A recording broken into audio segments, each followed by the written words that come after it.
Assalamualaikum warahmatullahi wabarakatuh. Selamat pagi anak-anak. Semoga kalian masih tetap semangat ya mengikuti pembelajaran hari ini. Sebelum kita mulai pembelajaran hari ini, mari kita baca doa bersama. Semoga semua selalu dalam keadaan sehat. Dan apa yang kita pelajari hari ini menjadi ilmu yang bermanfaat. Berdoa sesuai dengan keyakinannya masing-masing. Berdoa mulai. Berdoa selesai. Anak-anak, pada hari ini kita akan belajar di tema 5, cuaca, subtema 4, cuaca, musim dan iklim, pada pembelajaran pertama. Kalian bisa membuka paket di halaman 172 sampai 187. Berikut adalah tujuan pembelajaran 1 di subtema keempat. Baik, anak-anak dilihat di sini. Ada gambar globe, tiruan bumi. Bisa kalian lihat manakah gambar negara kita? Ya. Jadi, negara kita ada di sini. Indonesia adalah negara yang berada di garis khatulistiwa bumi. Garis khatulistiwa itu yang sebelah mana ya? Ini dia.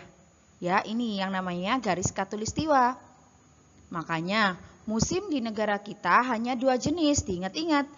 Ada musim hujan dan musim kemarau. Jika cuaca cerah berlangsung terus-menerus, tanda musim kemarau sedang berlangsung. Sesekali cuaca berawan. Jadi ingat ya, kalau musim kemarau itu ciri-cirinya cuacanya cerah, terjadi terus-menerus. Jika cuaca mendung dan hujan sering terjadi, itu tanda musim hujan telah tiba. Jadi seperti saat ini ya, sering mendung, sering hujan cuacanya. Nah, itu berarti menandakan bahwa kita saat ini memasuki musim hujan. Jika cuaca cerah dan hujan datang silih berganti, itu pertanda sedang memasuki masa peralihan atau masa pancaroba.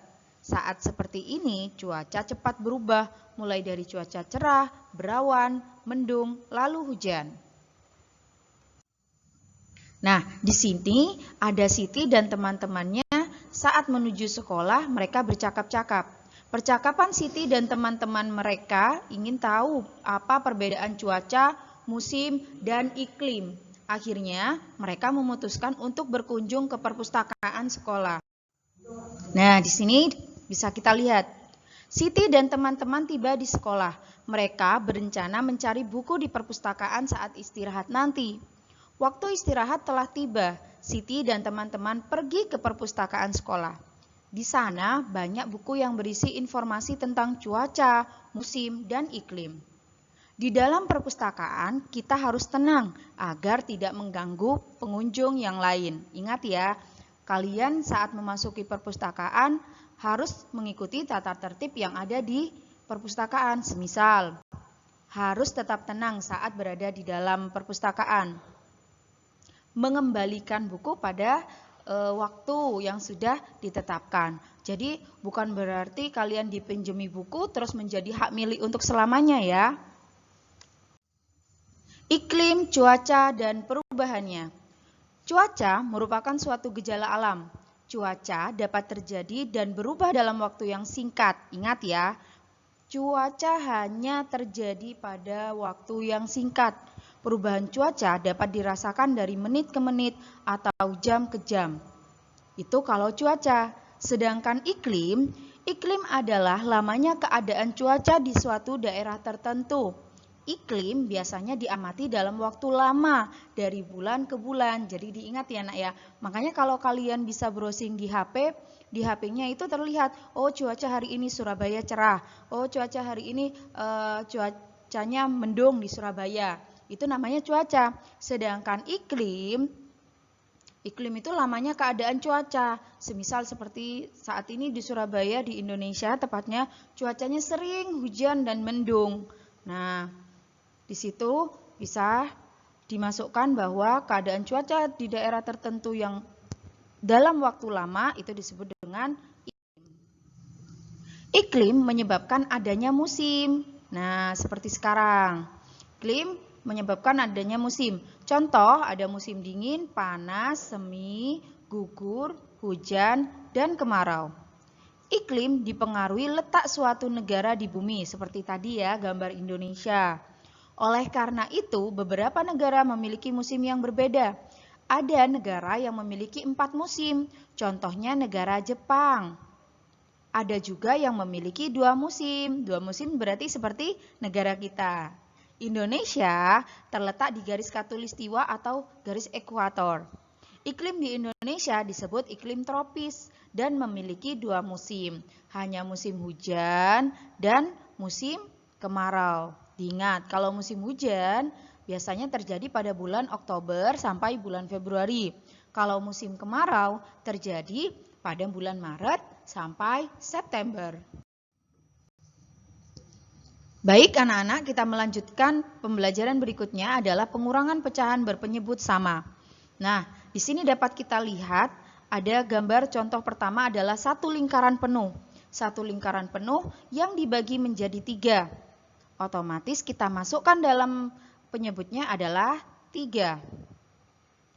Baik. Nah, saat berpenyebut 3 kita lihat bagian yang berisi warna merah itu ada berapa bagian? Oh, ternyata semuanya. Maka kita tulis lagi 3. Ya. Gambar kedua di sini hanya ada satu bagian yang berwarna merah dari 3 bagian lingkaran. Oke, kita lihat sekarang gambarnya kalau yang ini adalah 2 bagian dari 3.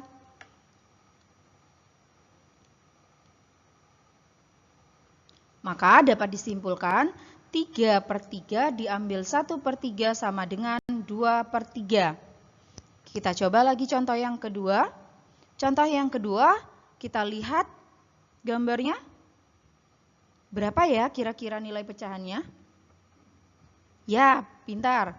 Nilai pecahannya adalah 3/4. Lalu, gambar yang kedua adalah 1/4. 3 diambil 1, hasilnya 2. Apakah penyebutnya diambil juga? Tidak ya.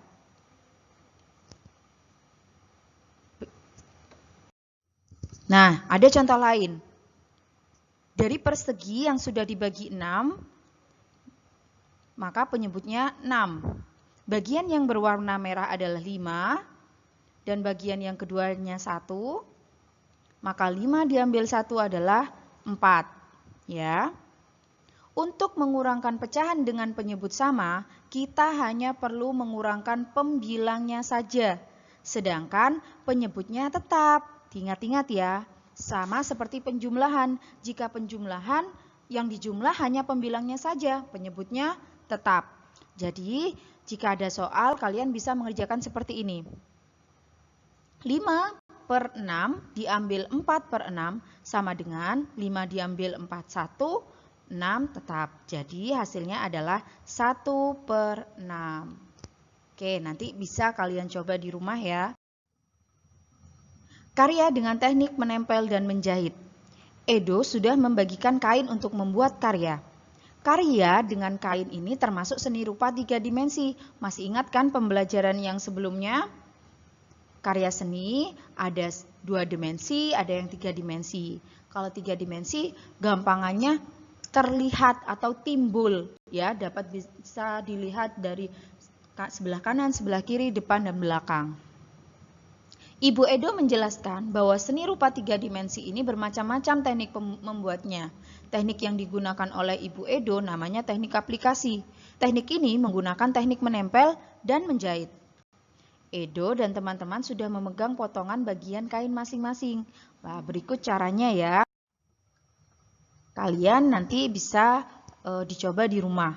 Ada beragam banyak teknik. Nah, yang ditunjukkan contoh pertama ini adalah teknik veston. Nanti akan Bu Jana ulas di materi selanjutnya. Cara-caranya seperti ini untuk melakukan teknik Weston. Oke, terima kasih anak-anak. Hari ini kita sudah belajar tentang perbedaan apa itu iklim, apa itu cuaca, apa sih musim yang ada di Indonesia. Iklim yang ada di Indonesia disebut apa? Iklim tropis ya. Musim yang di Indonesia ada dua, musim hujan dan musim kemarau. Selain itu kita sudah belajar pengurangan pecahan dengan penyebut yang sama. Oke, tugas untuk hari ini kalian dapat mengerjakan paket di halaman 184 dan mengerjakan soal, latihan soal dengan link yang Bu Jana tampilkan. Terima kasih. Tetap semangat belajar. Bu Jana akhiri. Wassalamualaikum warahmatullahi wabarakatuh.